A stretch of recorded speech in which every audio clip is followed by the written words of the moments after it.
Kwa upande wa ZATEC, wao wameomba nyongeza ya mishahara na wanasema kwamba yale yaliyofanyika nyuma yalikuwa marekebisho tu, wala hayakuwa nyongeza ya mshahara.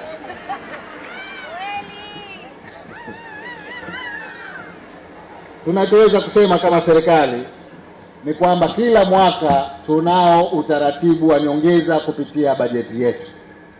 Mwaka huu wa 2025 tutaangalia katika bajeti yetu kwa kiasi gani tunaweza kuboresha maslahi ya wafanyakazi kupitia mishahara. Hivyo naomba mtuamini kwamba lengo na dhamira yetu ni njema na tutaangalia. Na haya kwa nini ninayasema kwamba hii kauli haiji sasa?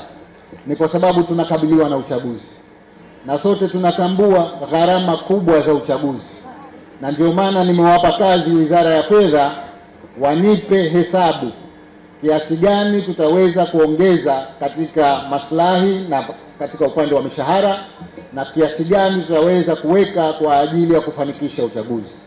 Nitakapokuwa nimeshapata hesabu hizo, mimi nitakuwa wa kwanza kukuelezeni ndugu wafanyakazi jinsi gani tutaweza kuongeza mishahara katika kipindi hiki kinachokuja.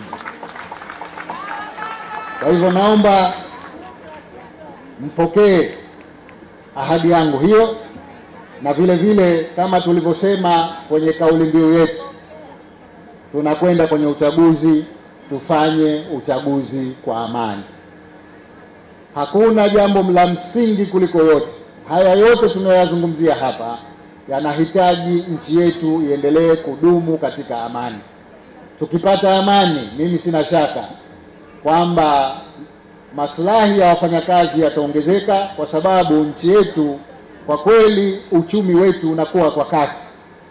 Mwaka uliopita uchumi wa Zanzibar ulikuwa kwa 7.4. Ni record, haijawahi kutokea. Na kwa kweli katika eneo lote hili la Afrika Mashariki hakuna nchi inakuwa kwa kiwango hicho zaidi yetu sisi Zanzibar. Wote wako chini yetu. Maana yake ni kwamba tukikuza uchumi tutaongeza maslahi ya wale wanaokuza uchumi huo. Lakini vile vile tutatoa huduma bora zaidi, huduma za kijamii katika maeneo yote. Natambua bado tuna changamoto katika maeneo kadhaa ya huduma za kijamii, ikiwemo maji kwa mfano katika mkoa huu wa Kusini.